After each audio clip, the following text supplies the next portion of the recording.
All right, this is gonna be a lad focused video because I don't think this is gonna be a wholesome spot for a lot of women. It is what it is because this chapter of One Piece, woo, bam, that is right. It's only $5. Dermatologist recommended lads. Now, ladies, lads, today for this chapter, a lot of power, a lot of weight. Whether you want to go doll, whether for some reason Hibari is your speed, to each their own. Maybe seeing Tashigi again just revs you up. It just, yeah, it gets the mind jogging. Maybe it's Jewelry Bonnie. Uh-oh, she was flexing pretty hard, without a doubt. And, of course, Dr. Vegapunk, surprise, surprise, has... Look at them tig old bitties. Before we get to the before we get to that, okay? If you haven't seen my live stream reaction to the chapter, you can go in the description box down below and check it out on my Cold Requiem channel for the full live stream reaction. Of course, for the post-discussion stream, you can go to my Twitch channel as well for that. And if you want to check out my One Piece reaction anime content, you go where? To my Kingu-san channel, also link in the box below for all that good content. Lovely. Vegapunk. I'm going to start right here. I think personally, this is a clone or an android, like Android 18.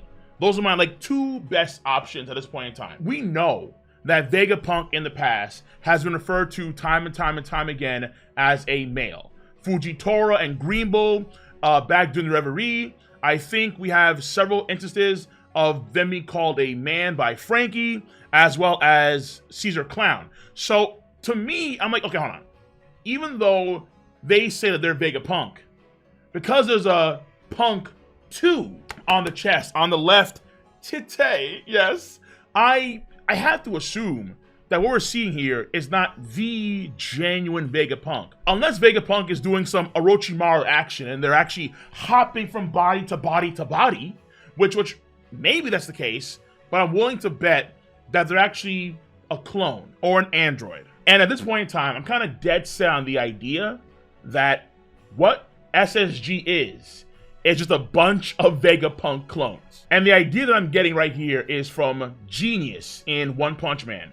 Genius in One Punch Man, there's an original version of himself, of course, but then there's clones of him.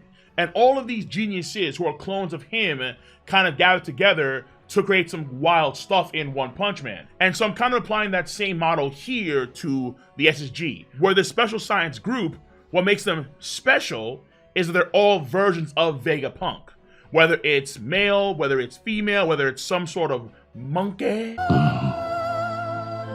right? Monkey. Whether it's some sort of crocodile, whatever it is, okay? They're all going to be versions of Vegapunk. Could you imagine a crocodile Vegapunk? Like it's the Loki series on Disney Plus. Over there's a crocodile Loki. Over here, there's gonna be a crocodile Vegapunk, right? Like an actual four-legged reptilian creature. That's a genius. So there's possibilities here. And of course, this could be wrong. But I'm kind of banking on that right now. And all of them are very, very smart. Though what's interesting is that when Vegapunk pulls up, they talk about how they're mediocre, which is, really mediocre. Because, I mean, I would say off the rip, the body is very far from mediocre. I mean, I did a poll on I did several polls. There were several polls on my Twitch. And when it comes to the, quote, step on me queen, end quote, Vegapunk is number 2 behind, of course, Doll, who's number 1. Oh, yeah! It is what it is. The dog collar and the lips do speak for themselves, and you have to respect it. Even though we haven't seen her full body and her full outfit, given Oda's designs, a safe bet, a very safe bet that it's going to be relatively appealing, all right? Doll is not a big mom class woman who's just... Well, you have to respect it because she's all woman, all right? Just if you disrespect her, you're gonna get clapped. Vegapunk clone number 2, right? She is number 2 on the Step On Me Queen. I can't, dude. No. I am leaving this in the video. I do not care. Boom. Boom, boom, boom, boom. Dermatologist recommended, okay? 100% white petroleum, skin protectant, shut up. All right, you can use it for various things. It's super effective. I don't care. I do not care. Now, Uta. Why Uta?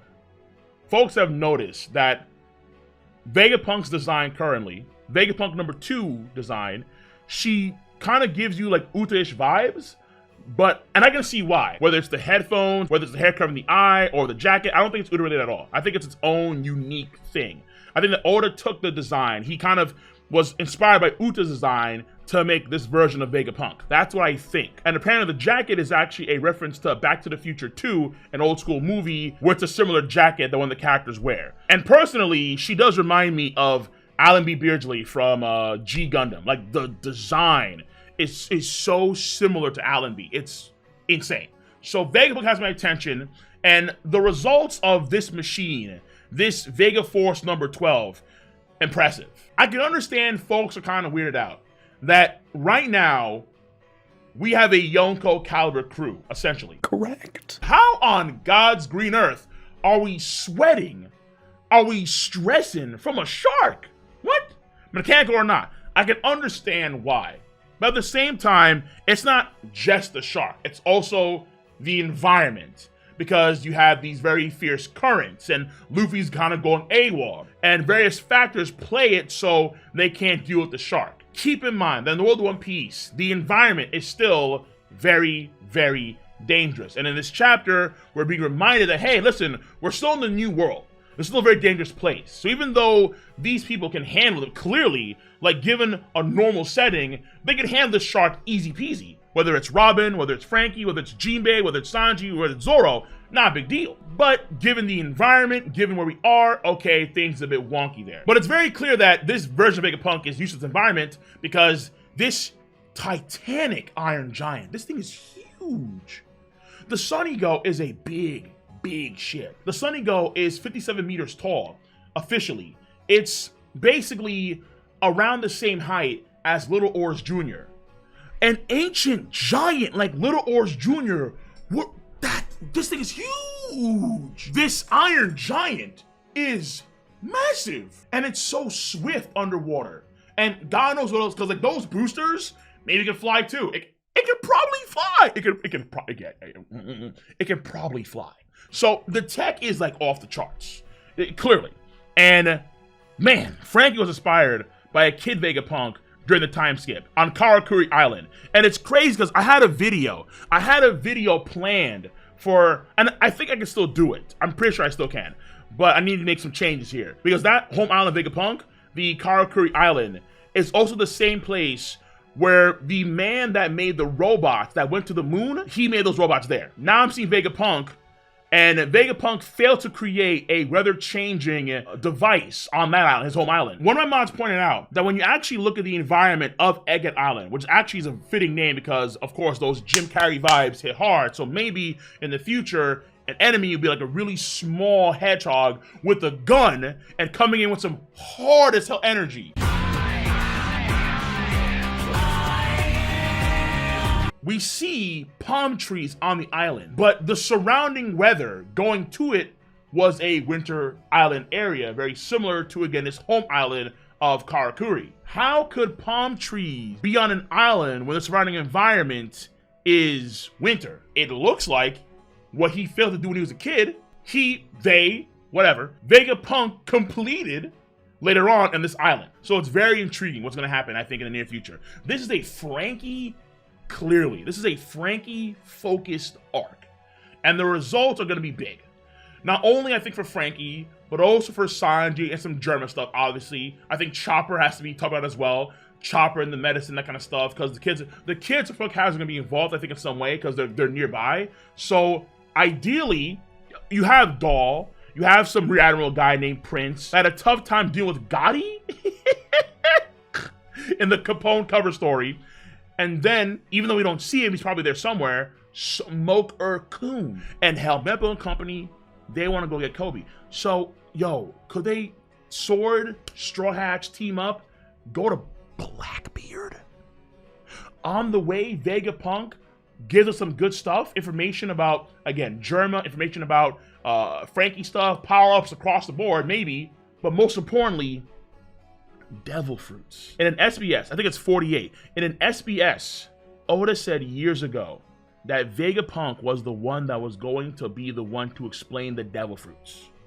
And it is kind of fitting that we get this after the Nika stuff with Monkey D. Luffy, and potentially before Blackbeard, who has 2 devil fruits, might have a 3rd.